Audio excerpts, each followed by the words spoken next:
Star Wars: The Secrets of the Jedi. Introduction. The Jedi Order is dead. All that's left now are legends. Or at least that's what's supposed to be the case. My name is Luke Skywalker, and I had everything gone as I planned, I would have been the last Jedi. Though the age of the Jedi has long since passed, most people still remember them as an ancient order of powerful knights, devoted to bringing harmony to the galaxy. These peacekeepers numbered in the thousands ages ago, but their numbers dwindled until there was only one left: me. My path to becoming a Jedi Master was very different from the ones followed by those who came before me. Still, when I suddenly went from naive farm boy to intergalactic hero, I thought myself worthy enough to carry on the long-lost traditions. In doing so, I became more than just another rebel fighting against the Empire. I became a legend myself.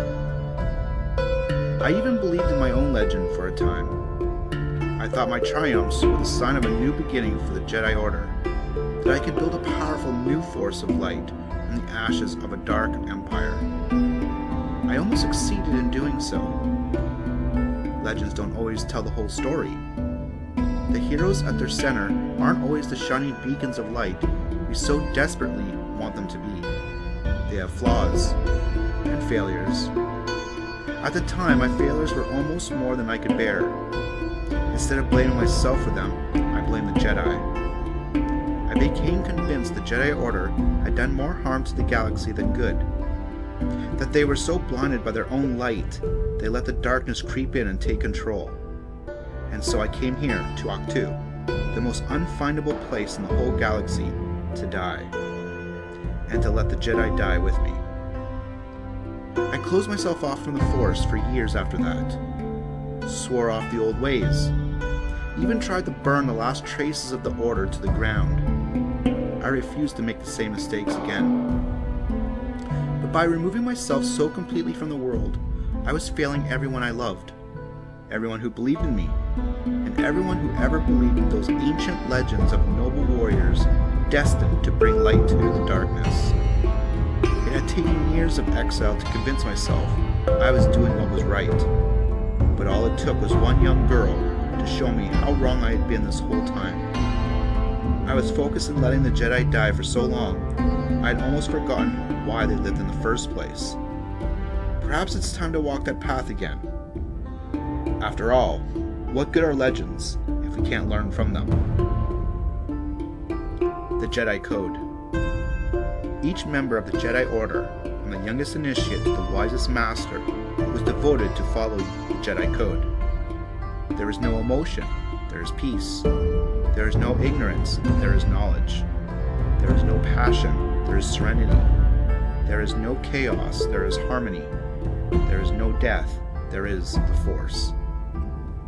The Jedi Code itself may seem simple upon reading it, but the true challenge is living it. Passion can rise to the surface. Emotions can cloud our thoughts. Chaos can spiral us to unfathomable darkness. We all find ourselves staring into the abyss at times. Only those who find a way to rise above the darkness are deemed worthy to become Jedi. The Force. One can't begin to understand the origins of the Jedi Order without first understanding the Force, which is not an easy task. Because of its mysterious nature, there has been a long, common misconception that the Force is merely a power belonging to the Jedi. That couldn't be further from the truth. The Force belongs to no one, yet it lives within all of us. It is life, death, rebirth, and everything in between. It is the energy that connects us all and binds the galaxy together. And like any great power, the Force can be used for both good and evil. Force alignment. While the Force may flow through every living being, not everyone can hear its call. Those of us inherently inclined to harness the Force's vast energies must make a difficult choice: to use its powers either for the greater good or for personal gain. The light side. Those who steer towards the light side of the Force naturally tend to be peacekeepers. They want the galaxy to be a better place and will take selfless action to protect others and promote harmony. The light side of the Force is one ruled by logic rather than feelings. As such, the Jedi believe that a clear head makes decisions that benefit all, while a mind clouded by emotion makes choices that only benefit the individual. That's not to say that those who choose the light side aren't without fault. We all occasionally follow our hearts instead of our heads, sometimes with disastrous results. But those who are committed to the light side are often able to find a way back to their true path, even when impulsiveness temporarily leads us astray. The draw of the dark side is strong, however, so a Jedi must consistently be mindful of its influence. The dark side. Yoda, perhaps one of the greatest Jedi Masters of all time, once told me that a Jedi uses the Force for knowledge and defense, but never for attack. Those who can't resist channeling the power of the Force in aggressive ways are embracing its dark side, whether they intend to or not. In doing so, they reject the teachings of the Jedi and let strong emotions such as fear, rage, and hate rule their decisions. They use the Force in selfish ways, to control others and to cause pain and suffering. For them, the power is the ultimate goal, and there is no power greater than the Force. Many good people have given in to their fears and fallen to the dark side. My father, Anakin Skywalker, was one of them.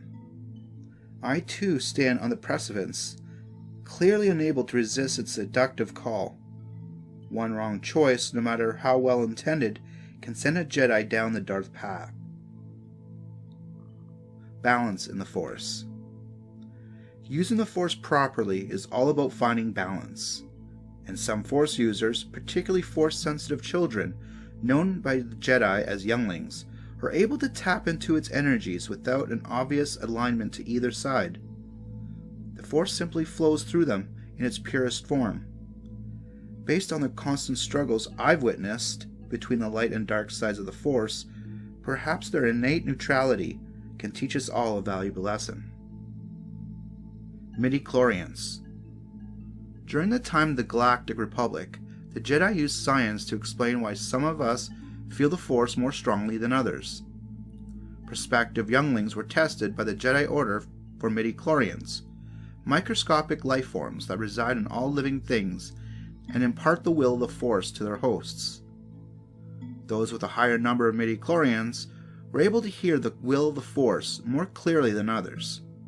Personally, I've never been one to worry about exactly how the Force whispers to me. All that matters to me is that it still does. The Old Republic.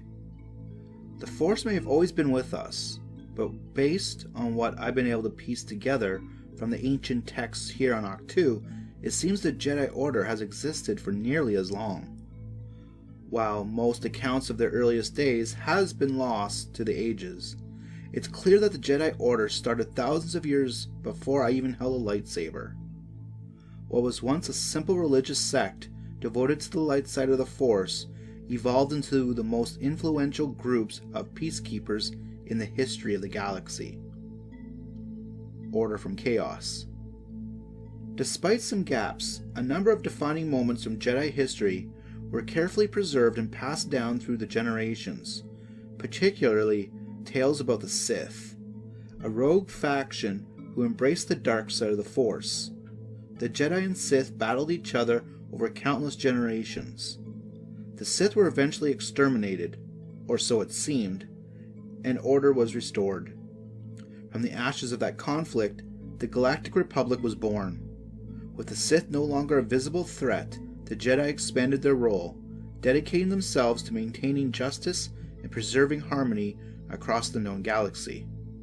They also worked hand in hand with the Republic Senate on important diplomatic initiatives. The Jedi didn't anticipate it, but their close ties to political power would eventually lead to the fall of their order. Jedi High Council. Though the Jedi served the whims of the Senate in the days of the Galactic Republic, they were still governed by their own independent ruling body, the Jedi High Council.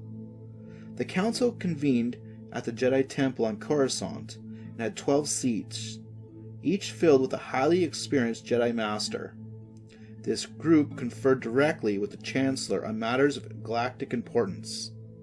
When the Galactic Republic was threatened by a violent separatist movement, it was the Jedi High Council that helped devise a plan to protect it at any cost, and that cost proved to be higher than they ever imagined. The Clone Wars. As Separatists assembled a droid army to overthrow the Galactic Republic, the Jedi who had sworn to defend the Republic went from being peacekeepers to soldiers. Though the Jedi Order had thousands of members in its ranks when the fighting began, the Jedi High Council knew their numbers would not be great enough to defeat the endless legions of mass-produced droids they would face. Working with the Senate, the Jedi oversaw the training of a clone army that would be used to protect the Republic. These genetically engineered soldiers were designed for combat and would serve on the battlefront under the command of the Jedi who had been appointed generals of the Grand Army of the Republic. End of the Order. As the Clone Wars reached their climax, it looked as though the Jedi and their clone army would be the ones to claim victory.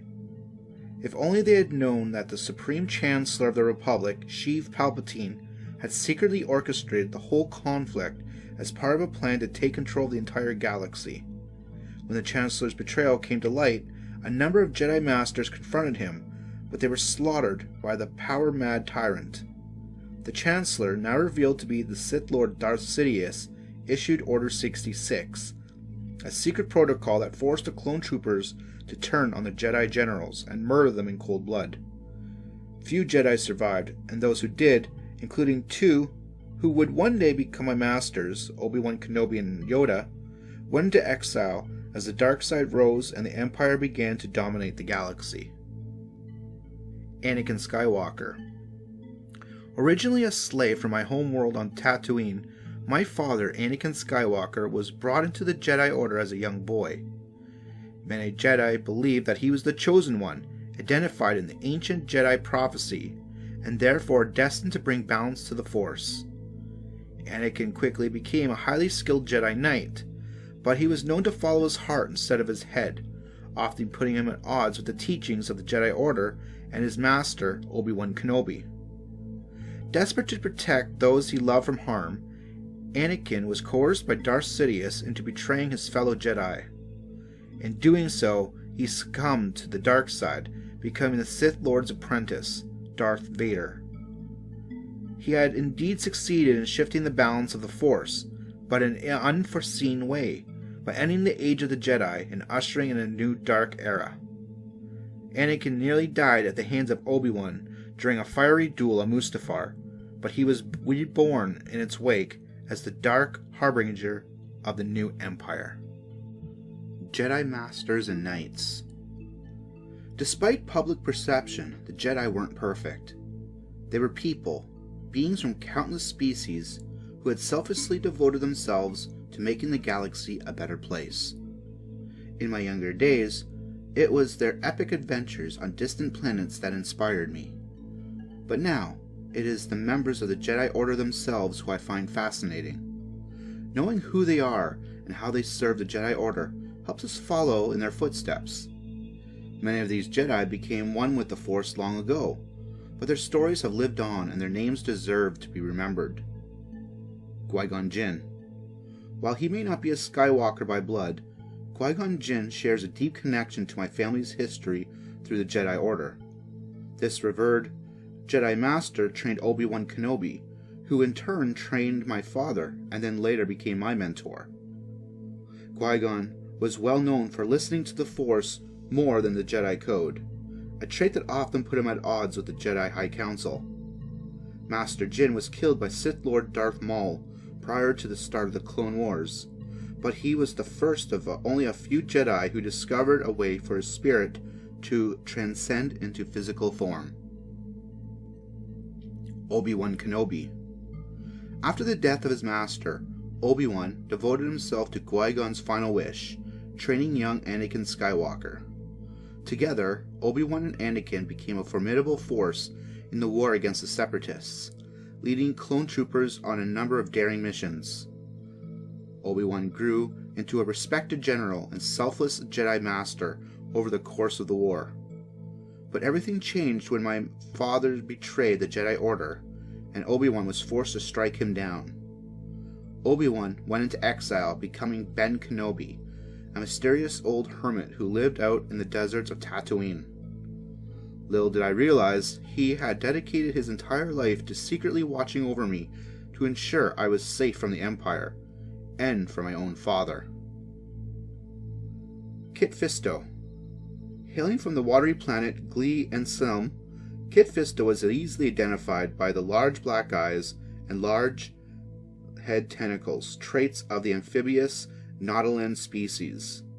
A member of the High Council, Master Fisto was also known across the galaxy as one of the finest duelists to ever grace the Jedi Order. Legend has it, he was even capable of holding his own against the cyborg warrior General Grievous. Fisto was also a celebrated general during the Clone Wars, fighting campaigns from Geonosis to Mon Cali. His service to the Order ended when he was slain by Darth Sidious. Ki-Adi-Mundi. When Jedi Masters needed advice, they often sought out this wise Sirion, who sat on the Jedi High Council. His logical way of thinking made him an excellent strategist, a trait Master Mundi employed on the front lines of the Clone Wars.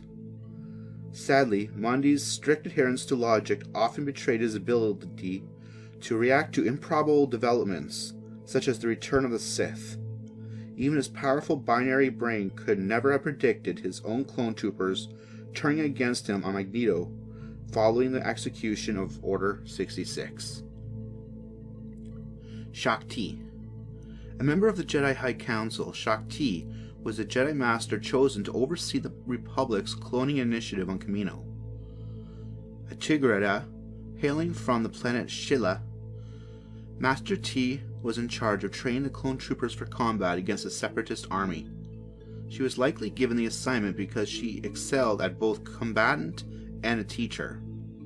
The lessons she passed on to the clones proved to be more effective than Master T could have ever imagined, as far as too many Jedi would eventually learn.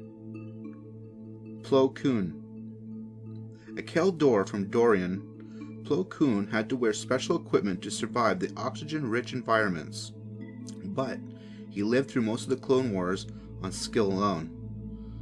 Plo earned a reputation as one of the best pilots in the Jedi Order, dominating the skies until he was ultimately betrayed by the clones under his command. Despite his penchant for taking dangerous missions, Master Plo Koon was known for his calm and kind demeanor. He saw the best in the fellow Jedi, especially in a young girl named Ahsoka Tano, with whom he had formed a lifelong bond after he discovered her on Shilly. Ahsoka Tano. Ahsoka Tano was the former Padawan, the Jedi term for apprentice, of my father Anakin Skywalker before he turned to the dark side. During the Clone Wars, Ahsoka matured from an impulsive young trainee to a trusted commander. However, unlike her fellow Torgroda Jedi Shaak Ti, Ahsoka never went on to become a Jedi Master. When she was framed for the attack on the Jedi Temple, Ahsoka chose to leave the Order, despite being exonerated of the crime, and walk her own path. After the rise of the Empire, Ahsoka found her calling, providing vital information and assistance to the rebel forces under the codename Fulcrum. Yoda. Grandmaster Yoda was more than 800 years old by the time the Clone Wars began, yet he was still one of the most skilled fighters in the Jedi Order. A long-time member of the Jedi High Council and a prominent general in the Clone Wars, Yoda narrowly escaped Order 66, retreating to isolation in the swamps of Dagobah. By the time I found Master Yoda, the years have taken their toll on his body, but the Force was still strong in him. Yoda helped me overcome my fears and unlock the true potential of the Force. Unlike most Jedi, who take on a handful of apprentices during their lifetime, Yoda is said to have trained thousands of Jedi.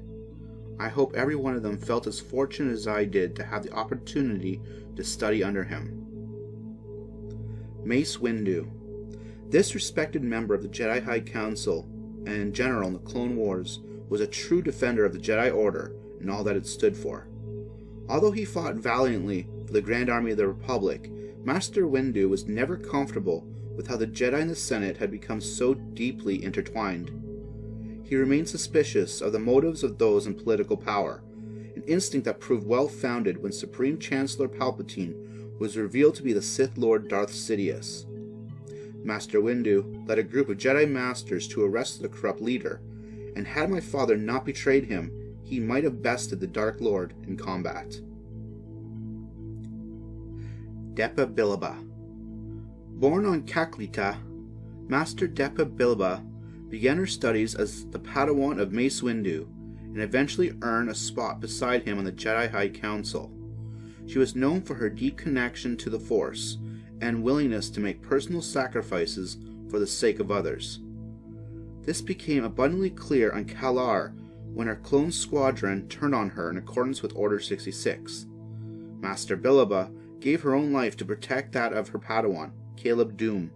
The younger Jedi escaped the culling thanks to the Master's actions, surviving to fight another day and with another name. Kanan Jarrus. Caleb Dume hid his past from the world for many years to avoid the Great Jedi Purge, but when the time came for him to take a stand against the Empire, he resurfaced as Kanan Jarrus, returning to his master's teachings and joining the battle alongside a group of early rebels. While fighting Imperial forces across the galaxy as a member of the fabled Spectre Cell, Jarrus decided to take on his own apprentice, a boy named Ezra Bridger. Jarrus ultimately sacrificed himself on Lothal to save the lives of his beloved team of rebels. I imagine Master Billaba would have been proud. Luminara Unduli. An esteemed Jedi and effective general during the Clone Wars, Luminara Unduli waged a number of important campaigns alongside my father and Obi-Wan Kenobi, including multiple battles on Geonosis. Sadly, this Marillion Jedi suffered an even worse fate than her fellow Jedi Masters. Captured by the Empire and taken to a prison known as the Spire, she was executed by the Grand Inquisitor. For years, Unduli was rumored to still be in captivity, but it was merely a ploy used by the Empire to lure any exiled Jedi who might be tempted to try to save her. Alea Secura. This Twi'lek Jedi Knight, Alea Secura, might not have held a seat on the Jedi High Council, but she earned more than enough accolades on the battlefield during the Clone Wars. She was renowned for her leadership abilities, as well as her strength, compassion, and fearlessness.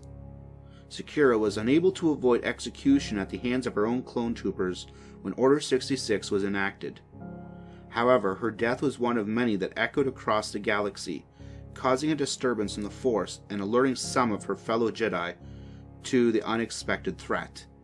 Even in dying, Secura and her fellow Jedi Knights continued to save lives.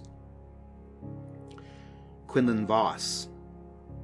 If the Jedi Order was built on strict rules of conduct, the Kiffer Jedi Master named Quinlan Vos built his reputation on breaking them.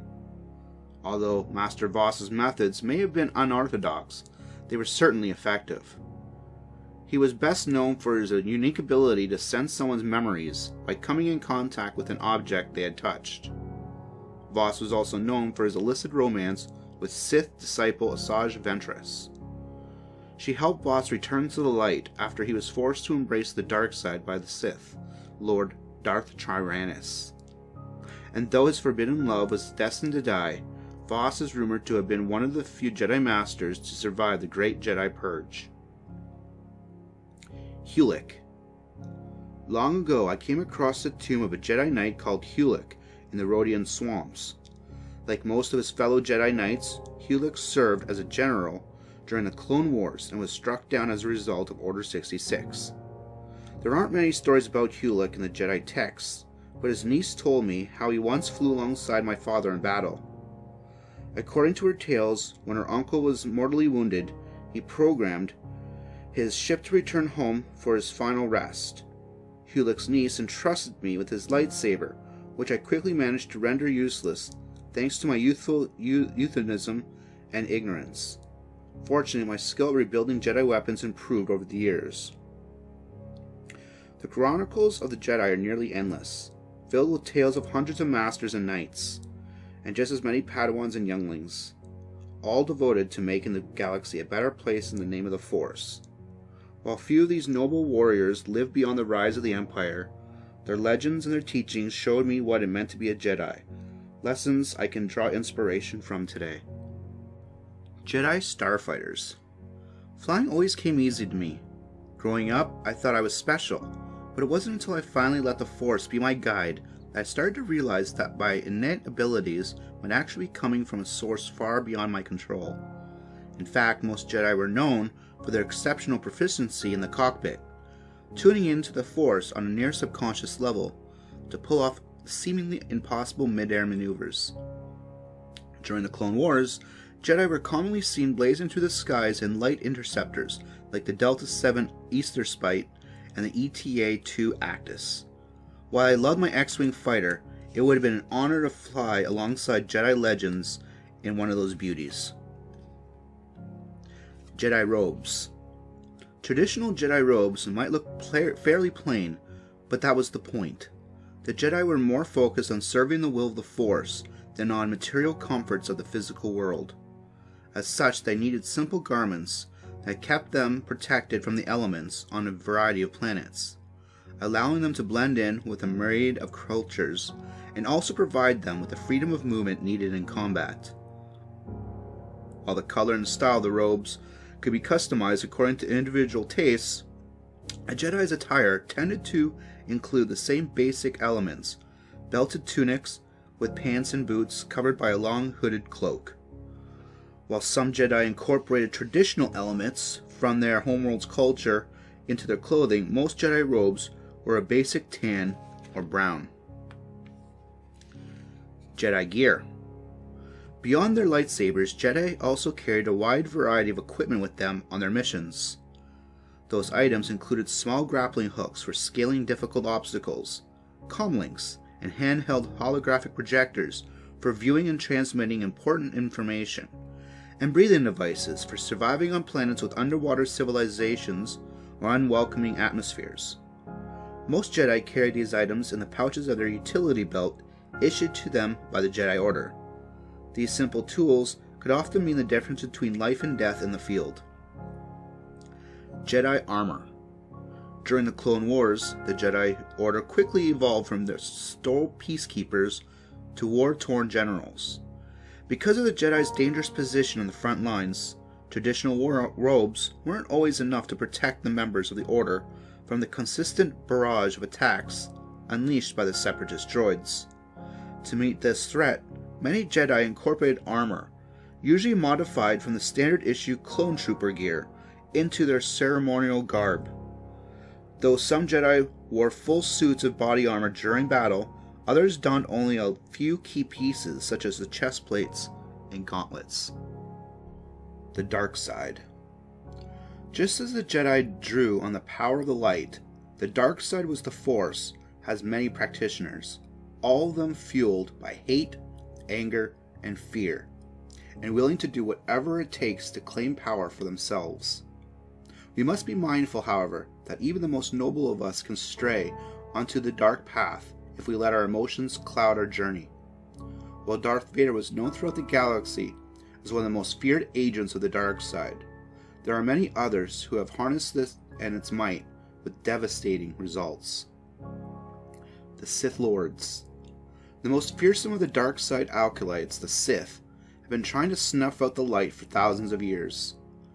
It was an early Sith Lord, Darth Bane, who decided there should only be 2 Sith Lords at any time. This so-called Rule of 2 was built on betrayal and a particularly vicious circle. In the Sith hierarchy, a master of the dark side of the Force trained an apprentice, fully aware that their pupil would one day seek to kill them and usurp their power and position. The Sith have not risen again since the fall of the Empire, but history proves that they could return when we least expect it. Darth Sidious. Better known throughout the galaxy as Emperor Palpatine, this brutal tyrant's imperial forces ravaged countless star systems in the name of the dark side. But the man who would become Darth Sidious began his journey as a beloved senator from Naboo. Palpatine's secret lust for power fueled his rise through the Republic government and his eventual betrayal of all those he swore to serve. When he revealed his true nature and attempted to seize control of the galaxy, the Jedi tried to arrest him.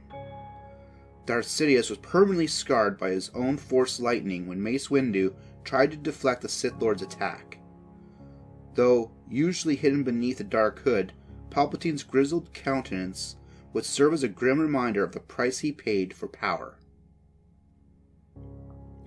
Darth Maul.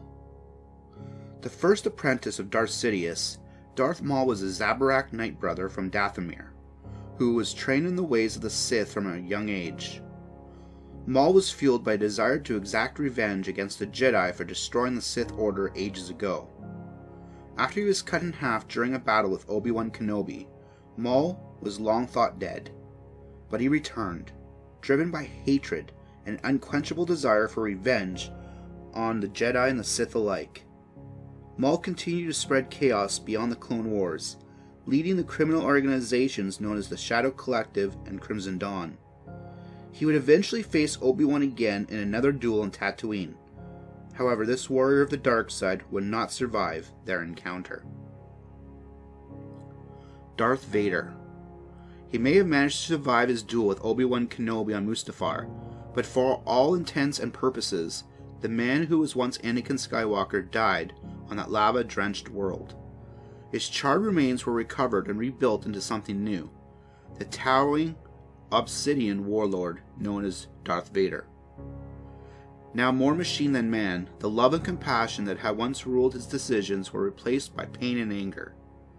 Under the command of the Emperor, Vader decimated everything in his path on his relentless mission to crush the rebellion. Having witnessed his cruelty firsthand, I found it nearly impossible to accept that a monster like Vader could have once been the same gallant warrior that Obi-Wan had written about in his journals, which I discovered after his death. But my father's fall from grace also taught me a valuable lesson, that any of us, no matter how noble, could give in to the dark side, and if we did, the galaxy would suffer in our wake. Darth Tyrannus. Count Dooku was a former Jedi Master and a respected statesman in the Galactic Republic. He also became Darth Sidious' second apprentice after Darth Maul's presumed demise. A former Padawan of Master Yoda himself, Dooku had grown frustrated with the corruption he saw spreading through the galaxy's highest powers. He took matters in his own hands, renouncing the Jedi Order and turning against the Republic. As Darth Tyrannus, he was instrumental in pulling the political strings that eventually led to the Clone Wars. Tyrannus was executed in cold blood by my father, who would soon take Tyrannus' place as Darth Sidious' final apprentice. The Inquisitorius. Not acolytes of the dark side end up becoming Sith Lords, but that doesn't make them any less dangerous to the galaxy. Some of the most fervent students of the Force's darker nature were the band of Jedi hunters known as the Imperial Inquisitors. Their ranks even included former Jedi who had turned to the dark side, willing to slaughter their own in the name of the Emperor. During the early days of the Emperor, the red blades of the Inquisitors cut a swath through the galaxy as they wiped out any traces of the Jedi Order from existence. Once the Jedi were finally considered extinct by the Emperor, the Inquisitorius vanished into the darkness as well. The second sister, the ninth sister, the 10th brother, the 5th brother, 7th sister, 6th brother, and the Grand Inquisitor. A New Hope.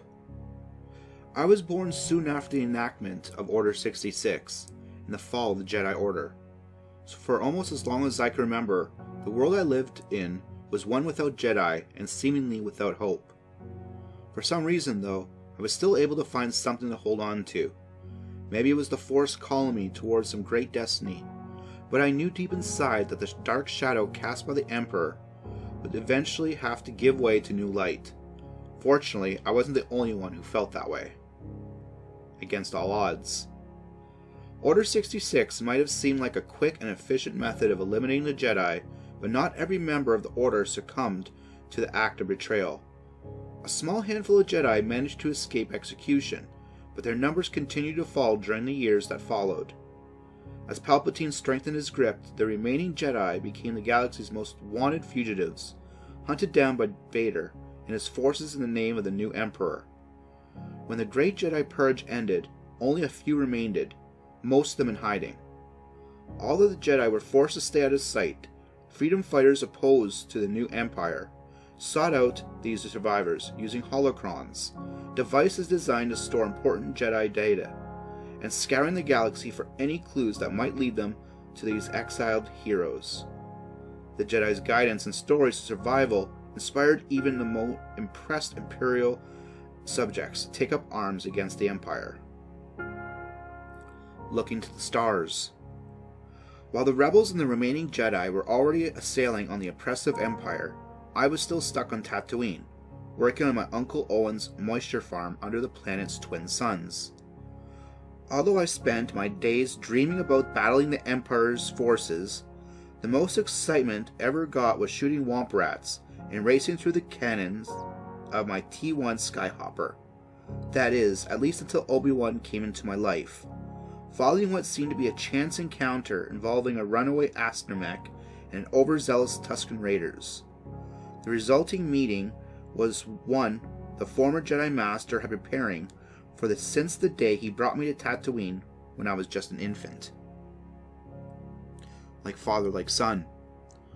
Obi-Wan believed that someday I would become a Jedi powerful enough to end my father's dark reign and restore balance to the Force, finally succeeding where his apprentice had failed.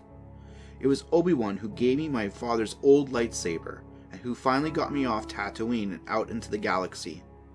Our time together was cut far too short when he sacrificed himself during a lightsaber duel with Darth Vader on the Empire's first orbital battle station, the Death Star.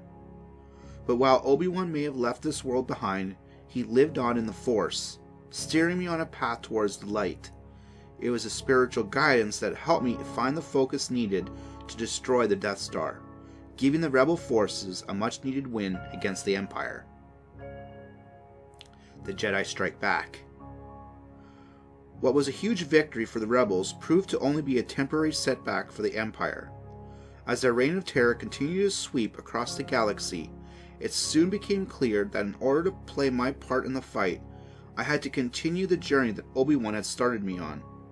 His spirit visited me, urging me to seek out a legendary Jedi Master on Dagobah system. Yoda wasn't what I expected at first, but I soon learned why Obi-Wan had sent me to him. A true master of the Force, Yoda would help me bring my Nusun powers into focus. My training with Yoda wouldn't last nearly long enough, however. I abandoned my studies when a vision I received through the Force showed me my friends were in grave danger in Bespin. A hard lesson. I rushed off to play hero, believing myself ready to face Darth Vader on my own. That was the day I learned Vader was my father, and it was the day I lost my hand, as well as my lightsaber, in battle against him on Bespin. I was lucky I didn't pay for my hubris with my life. Though the wounds ran deep, I soon learned that lightsabers and even hands could be rebuilt. As it turned out, so could Death Stars, and as the Empire prepared to use their new battle station to eliminate the Rebel Alliance once and for all, I found myself contemplating the journey my father had taken to the dark side. Balance to the Force. No matter how far my father has fallen, I sensed that his turn to the dark side was not absolute. I knew Anakin Skywalker had followed his heart to a fault during his days as a Jedi. Our ultimate victory would rely on my belief that the same heart was still beating somewhere inside Darth Vader's armor. The Emperor tried to sway me to his side, and when that didn't work, he tried to kill me. But at that moment, my father turned against his own master to protect his son. His final act was to hurl the Emperor to his death, not only redeeming himself, but also finally restoring balance to the Force, as the prophecy foretold. The Last Jedi. After the Emperor fell and the Sith Lords were vanquished, I had a great hope for the future of the Jedi. I came to believe that if a single Jedi could help bring balance back to the Force, then perhaps a restored Jedi Order could maintain the peace and prevent the dark side from ever regaining the hold on the galaxy. So I scourged worlds for the remaining Jedi texts and gathered a new class of apprentices under my tutelage. I was playing the role of Jedi Master, but it wasn't a title I had formally earned, and it was one that I would soon prove I didn't deserve. The First Order. While I was training a new generation in the old ways, the New Republic was facing a far too familiar threat. A faction known as the First Order was taking form under the influence of Supreme Leader Snoke. Unlike Emperor Palpatine before him, Snoke was not a Sith Lord, but his mastery of the dark side was equally as impressive and terrifying. Though a new resistance was forming to face the threat of the First Order head-on, Snoke knew that only the Jedi would be able to stand in the way of his march towards galactic domination. He sought to destroy our fledgling Jedi Order from the inside, and one of my pupils unwittingly became his pawn. Kylo Ren. He might now be known as the First Order's most feared warrior, but Kylo Ren didn't always walk the path of darkness. Long ago, he was one of my Padawans in the new Jedi Order, but we shared far more than just our devotion to the old ways. We shared the fabled Skywalker blood. The son of my friend, Han Solo, and my sister Leia, Ben Solo was my nephew, my responsibility, and my greatest failure. Leia could see the darkness taking hold of her son and entrusted me with helping Ben find balance. Yet as the darkness continued to grow in the boy, I wasn't strong enough to stop it from taking hold. My mistakes pushed Ben further from the light, and he dragged the galaxy into darkness with him. After he burned our temple down to the ground and slaughtered any students who refused to follow him to the dark side, Ben donned a mask, like his grandfather before him, and took a new name, claiming his place at the side of Supreme Leader Snoke. End of the path. I had failed to restore the Jedi Order, failed to protect my own students, failed to save my own flesh and blood from my family's dark legacy. It was clear I was not fit to be a Jedi Master, but I had finally realized a difficult truth: no one was. So as chaos continued to rise around me, I chose to end the Jedi Order once and for all. Rey. I might have been done with the Jedi Order, but the Jedi Order was not done with me. After I spent many lonely years watching porgs take roost on the cliffs of my new home on Ahch-To, a visitor suddenly arrived with my long-lost lightsaber in her hand and hope in her eyes. Rey said she had come searching for a hero, so I'm sure she wasn't thrilled with the broken old man she found in his place. Yet, the moment I saw her, I sensed something familiar in the young girl from a desert planet in the middle of nowhere, and I knew that she hadn't really come to Ahch-To looking for a hero at all. Rey needed someone who could help her harness the raw, untapped power flowing through her. She needed a teacher. The Jedi Path. At first I refused to train Rey. The power and lack of focus that I saw in her reminded me of my nephew Ben Solo, all those years ago. It didn't scare me enough back then, it certainly did now. Yet I knew that if I had encountered Rey during the early days of my new Jedi Order, I would have gladly agreed to train her in the true ways of the Jedi, and to pass on what I had learned. Although I had been able to train with two of the greatest Jedi Masters who ever lived, my lessons were learned in unorthodox ways while in the heat of battle against the Empire. When I began my own temple, I hoped to offer a more traditional path to the Jedi Order for my students. In the days of the Galactic Republic, a strict regime of training and testing had to be followed before a pupil could attain the distinction of becoming a Jedi Knight. That path started at a very young age. Younglings. In the old days, 4 sensitive children from across the galaxy were selected to begin the first steps on the path to becoming a Jedi. These young initiates lived in the clans at the Jedi Temple on Coruscant and were trained in the Jedi arts by legendary masters. They learned how to connect with the Force and practice basic lightsaber skills. Each youngling eventually earned the honor of building their own lightsaber, with a little help from a droid called Huang. Traveling to Ilum to find kyber crystals to power their weapon, before completing a series of tests known as the Jedi Tournament. Only then could they move on to the next level of Jedi training. Padawans. Once a youngling passed the initiate trials, they were promoted to the status of Padawan learner. Unlike the younglings who were trained in clans, each Padawan was taught one-on-one by an assigned Jedi Master. Padawans developed deeper into the ways of the Force and put their new lightsabers to use on missions alongside their masters. But they still had a long way to go before they could pass the Jedi trials and become fully fledged Jedi Knights. Most Padawans were easily identified by a single long braid of hair that signified their status as a Jedi in training. Jedi Knights. After successfully passing a rigorous series of tests that challenged mind, body, and spirit, a Padawan became a bona fide Jedi Knight, a shining symbol of peace and justice across the galaxy.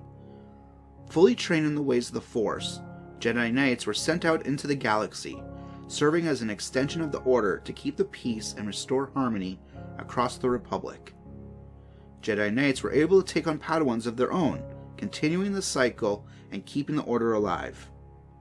As they trained their new apprentices, the Jedi Knights themselves were still honing their own skills and their personal connection to the Force in hopes of one day rising to the rank of Jedi Master. Jedi Masters. The title of Jedi Master was bestowed upon the most powerful members of the Jedi Order. With their years of knowledge and experience, these great leaders were known to have unparalleled connection to the Force. Once Darth Sidious was defeated and my father found redemption in the light side of the Force, I continued my studies and became the last of the Jedi Masters. It's a title I've struggled to live with ever since. After my temple was destroyed, I swore that I'd never take on another student. But Rey was relentless in the pursuit of her knowledge, so I eventually gave in and tried to impart some valuable Jedi lessons upon her. The truth is, I had forgotten what it meant to be a master. Holocrons. I first discovered these mysterious puzzle boxes in the personal collection of Gracchus the Hutt years ago, but they once filled Master Jocasta Nu's Jedi archives at the temple on Coruscant. Holocrons vary in shape and appearance, but are all designed to protect the most valuable treasure of the Jedi Order, knowledge. Holocrons are actually a type of secure data storage drive capable of recording important information in holographic form.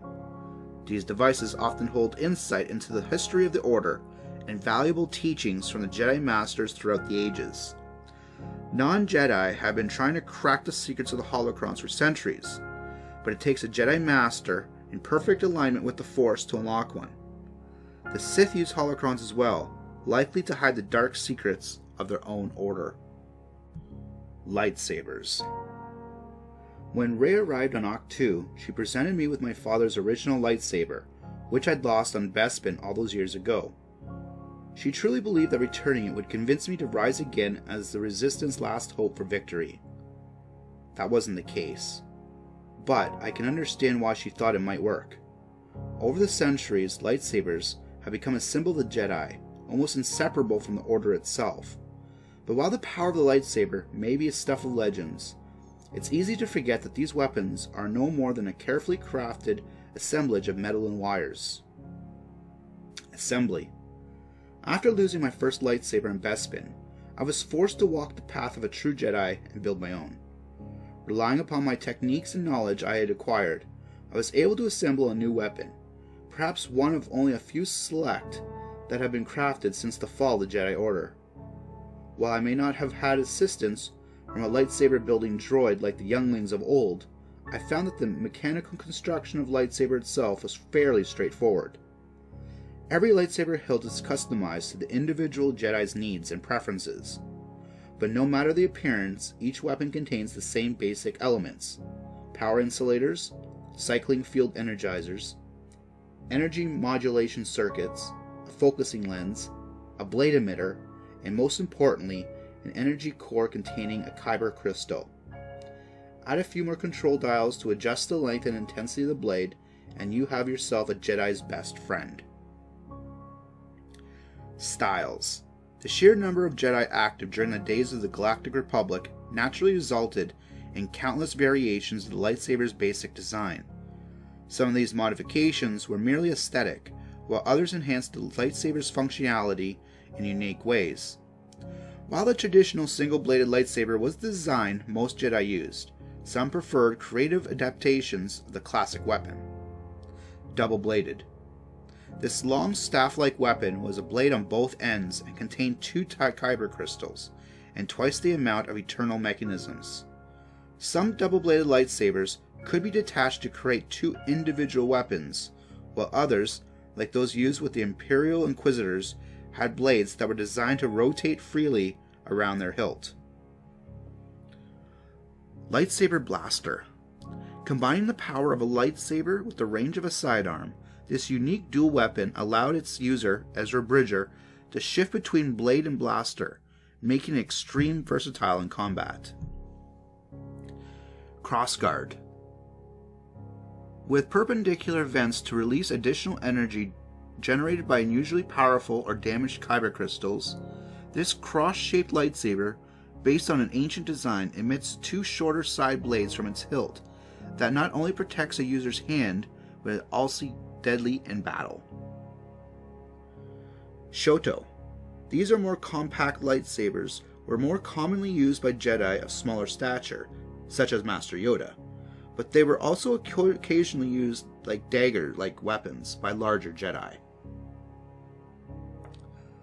Kyber crystals.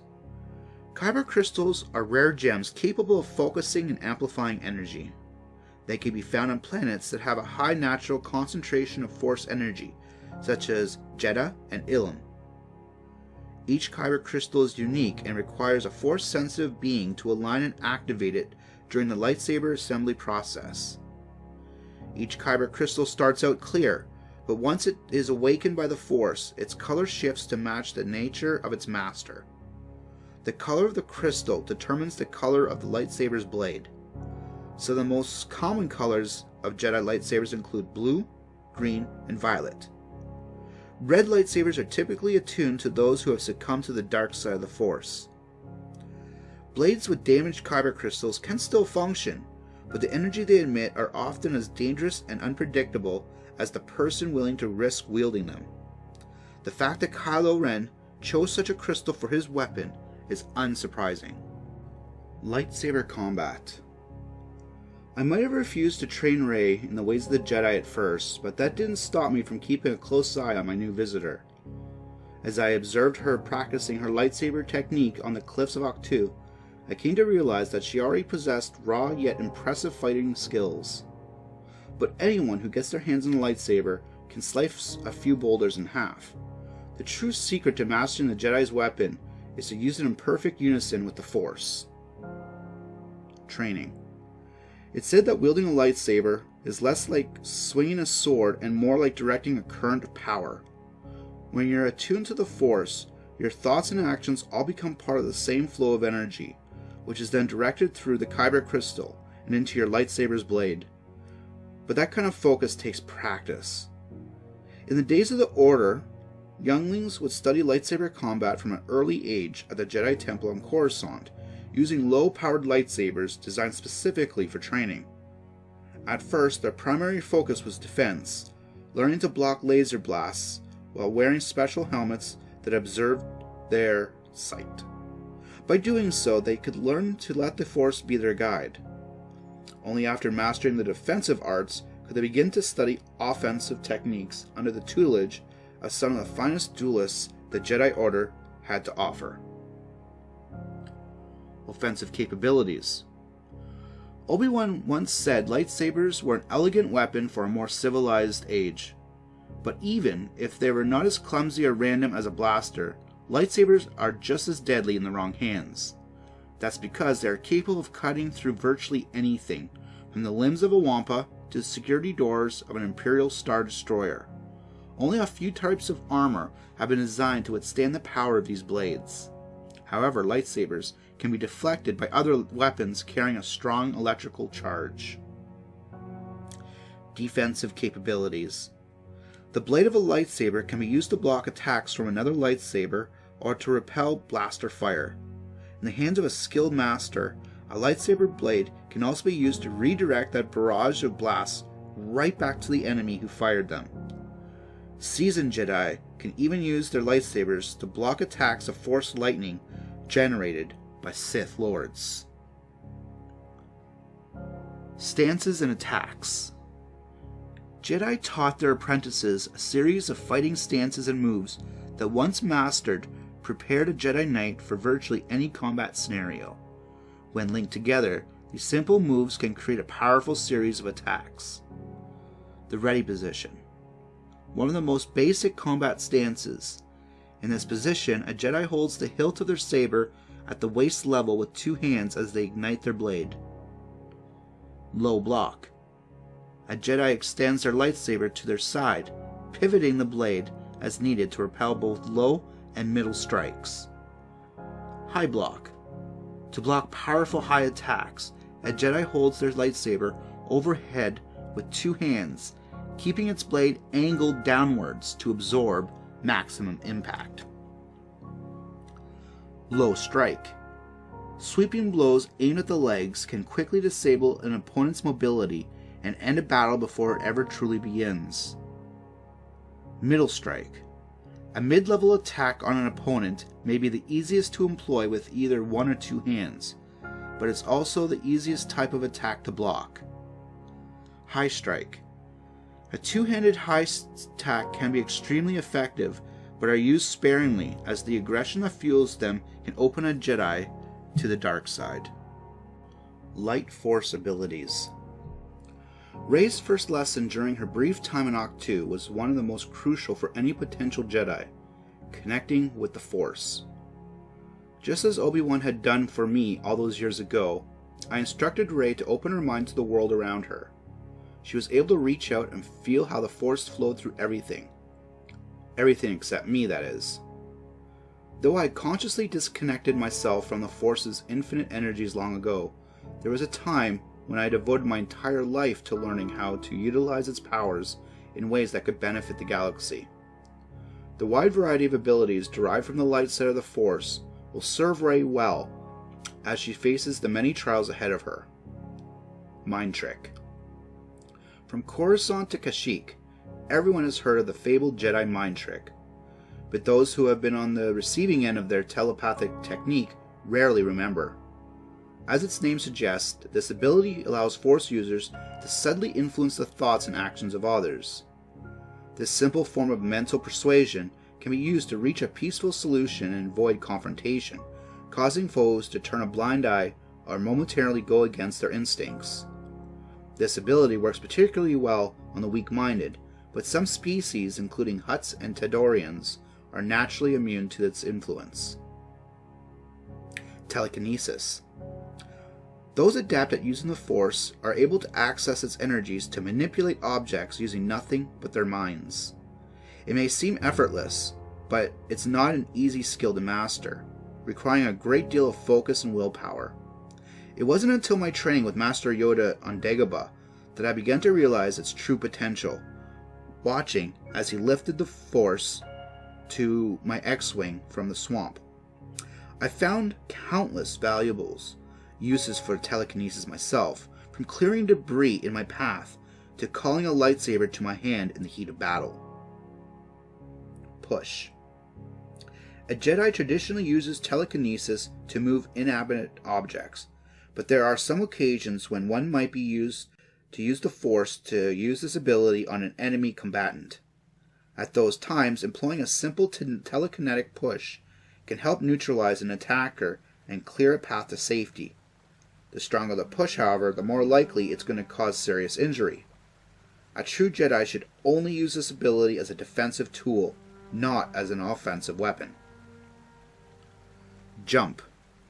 While the Force naturally improves the reflexes of adept users, the Jedi were able to take that idea one step, or rather, one big leap further.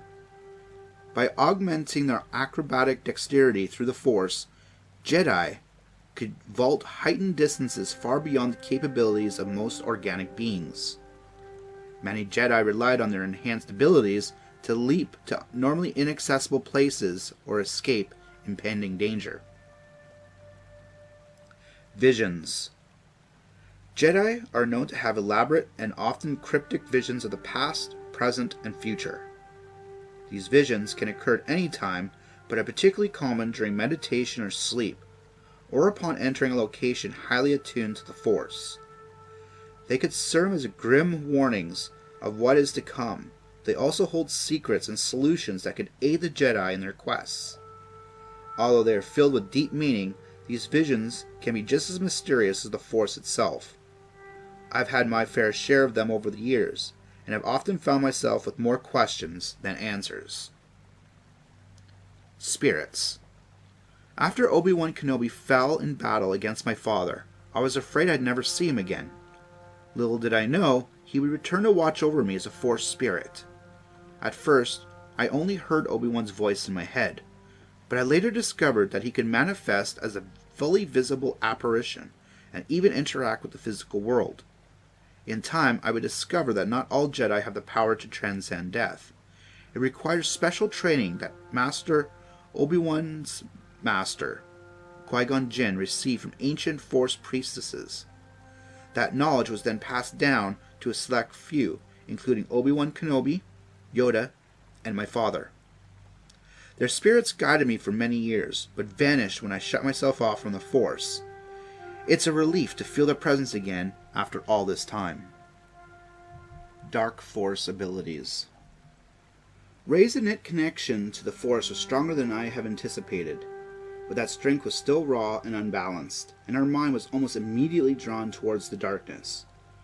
She came to Ahch-To full of questions.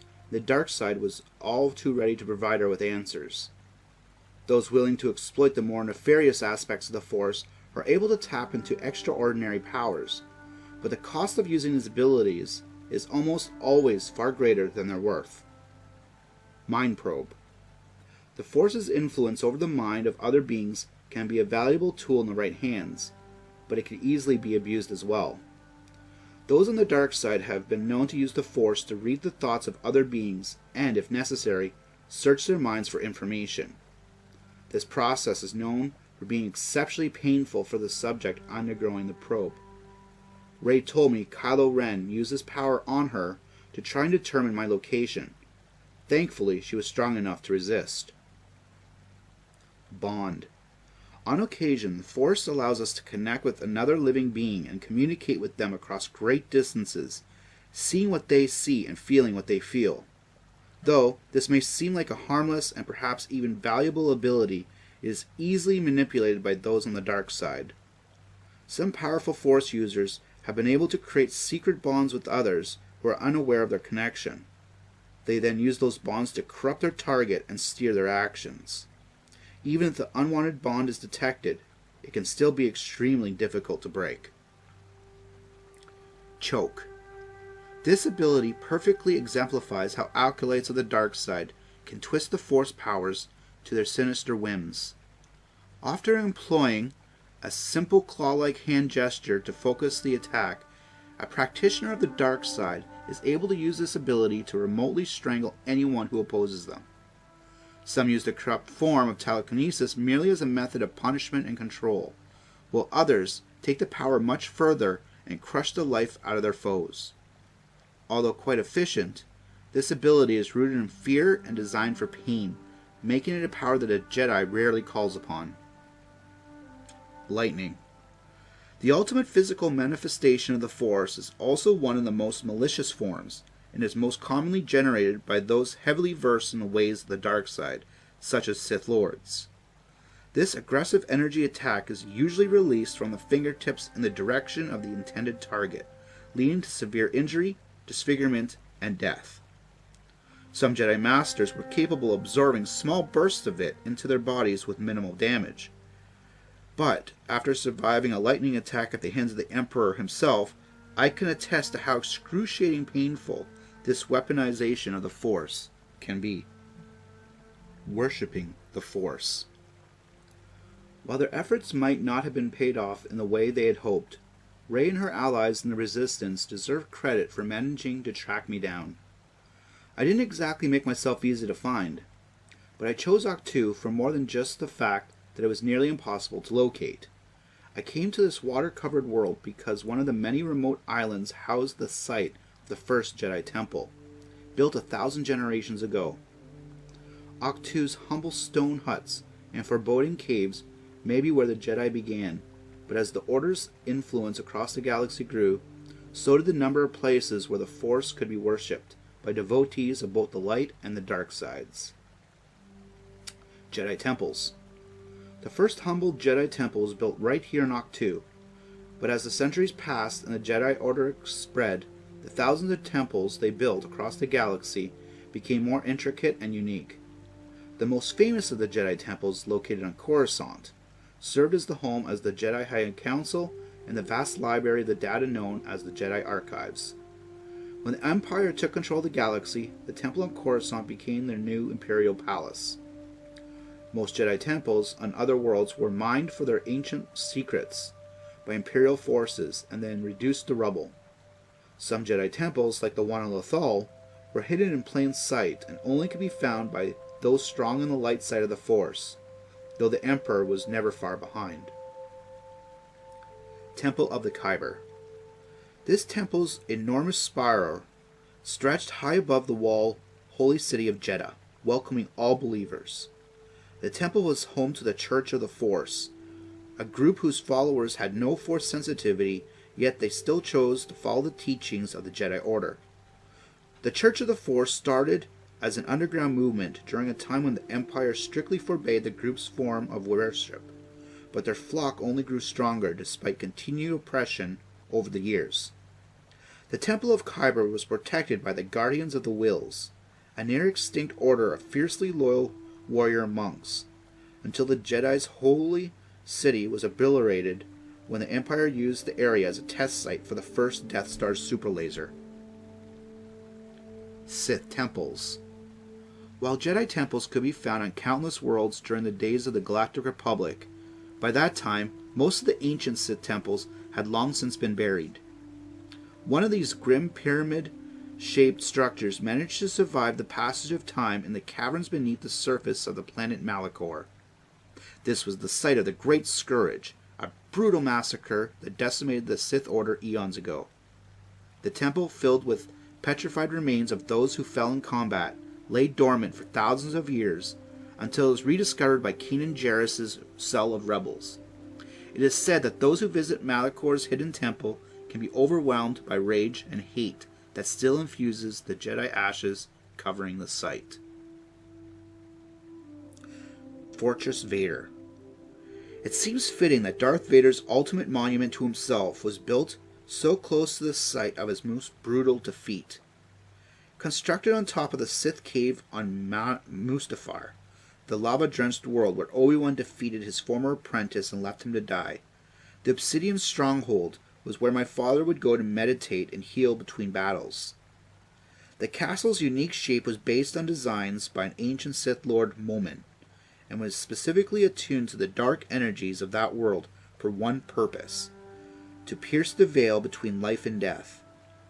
It was the loss of my mother that completed my father's journey to the dark side, and finding a way to see her again became Vader's secret obsession for the rest of his days. Beyond the temple. Almost all the great shrines dedicated to the Jedi and Sith have now been lost to history. Even the oldest of them all, the sacred Jedi tree here in Ahch-To, has finally been reduced to ashes. But those who truly worship the Force understand they need not travel to a church to find it. They only need to look within themselves. And thanks to Rey, I allowed myself to do just that, opening myself up to the Force for the first time since my exile.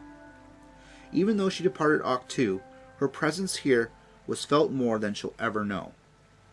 The Force reawakens. The Jedi Order lives on, despite my best efforts. Looking back at everything that came before, I finally realized that ending it was never my choice to make. You can strip away the ancient texts, the lightsabers, the robes, even the legends, but you're still left with two things: the Force and a person willing to use it to make a galaxy a better place. That hasn't been me for a long time. Perhaps it should have been, but no matter what the prophecies might say, it doesn't have to be. Rey came to Ahch-To looking for a hero willing to walk out with their lightsaber and face off against the entire First Order. And even though I tried to push her away, she still found that hero in herself. But she found something in me as well.